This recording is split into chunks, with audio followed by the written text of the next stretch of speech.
Well, good afternoon, Bones and Beers fans. Y'all probably are wondering what is I'm doing showing you a picture of a piece of a grapevine hanging up out of a tree. Has this fella lost his mind? This is Jeremy coming to you. Another little how-to video. Now, I'm going to just go ahead and throw this out there. If you have $50 to $60 burning a hole in your pocket, and you wanting to go out here and buy you a piece of hemp rope with a little teeny vial of some type of deer scent, lure, whatever that you spread upon it, by all means, don't let me stop you. But just bear with me for a few minutes and let me see if I can make this make sense to you. Now, this is a piece of wild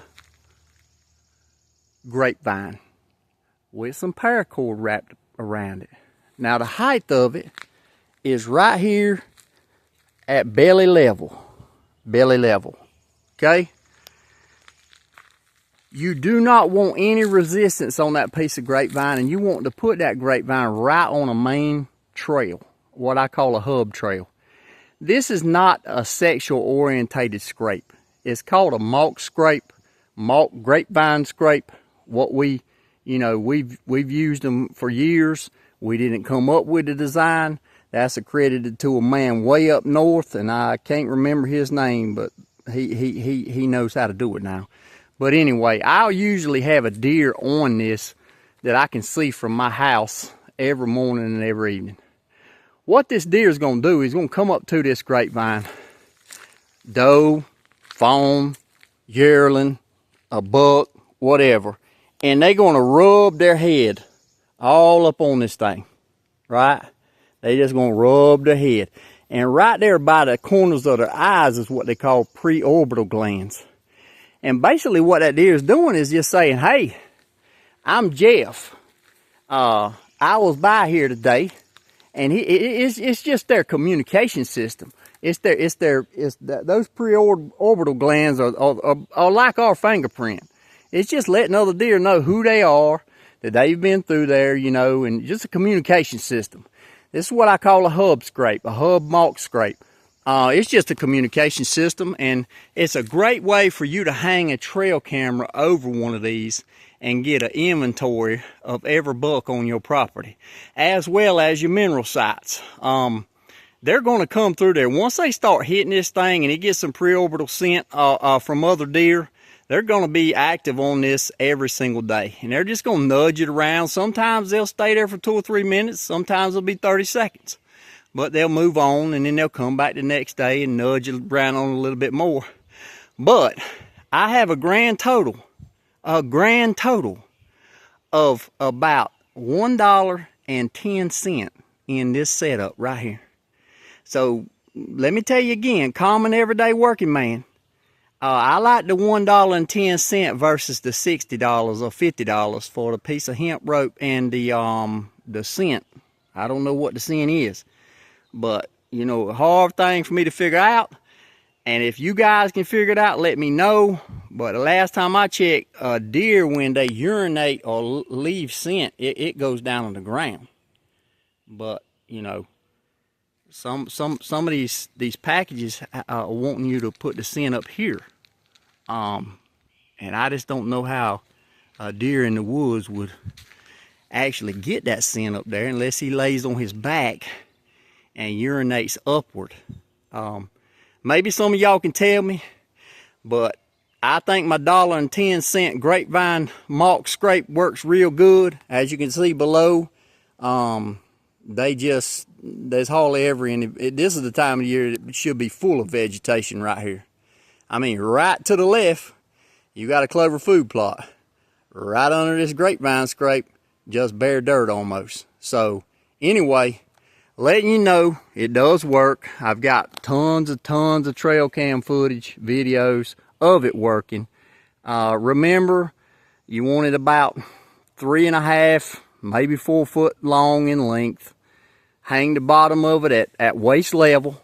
I'm 6 foot tall, so you know, waist level is where a 6 foot tall person will want to hang right at you. But don't get too wrapped up in that. That deer, he's gonna get to it if he wants to. He'll stand up on the hind legs, but just making it easy where he can stand on all fours and rub those preorbital glands on it, you'll hang it about belly level. So once again, we ain't trying to push nothing. If we was, we would have us a piece of hemp rope wrapped up in a package with a big old buck deer on the front of it, horns going every which direction, looking like a rocking chair sitting on top of his head, had to turn his head sideways to get to a 3-0 door jam. Look here, we ain't trying to do that. We trying to help the common, average, everyday working man have success in the woods and not spend a lot of money, because I don't know about y'all, but my money ain't long, and it's hard for me to come by too. So anyway, David and I set out in this company to help the average, everyday working man. Yes, we do set up properties for people, but you know, when we go on a piece of property and we set it up for, or even consult with a landowner for wildlife habitat management and consulting, you know, we try to treat that piece of property like it's ours. And we put just as much pride in other people's land as what we do ours. I've been working on this right here, and we in a severe drought. But that's just clover right there. Far as you can see, six acres of it. And it'd be full of deer this afternoon. And you know what? It's all sweat equity. Everything was just, you know, done by sweat equity. I don't have the big tractors. I don't have the big old pieces of equipment and whatnot. Matter of fact, most of it was done with a 0-turn lawnmower or a 4-wheeler. But anyway, I got a good thing going here. It's took me some time, and you can do it. You can make a success out of small properties and deer hunting. Right here, right there by that tree, right there, in 2020, a 163-inch deer was killed. A 10-point mainframe with an 8-inch drop tine on one side. Yes, a deer of a lifetime. Did I kill it? No, I did not.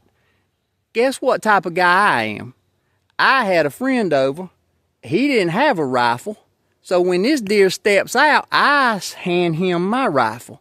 And I say, look at here, man. It's a big deer down there, about 130 yards. Don't look at his horns. Just go on and kill him. Don't look at his horns. I repeat, do not look at his horns, because he is a monster, like the biggest deer you'll ever see in your life. He shot the deer.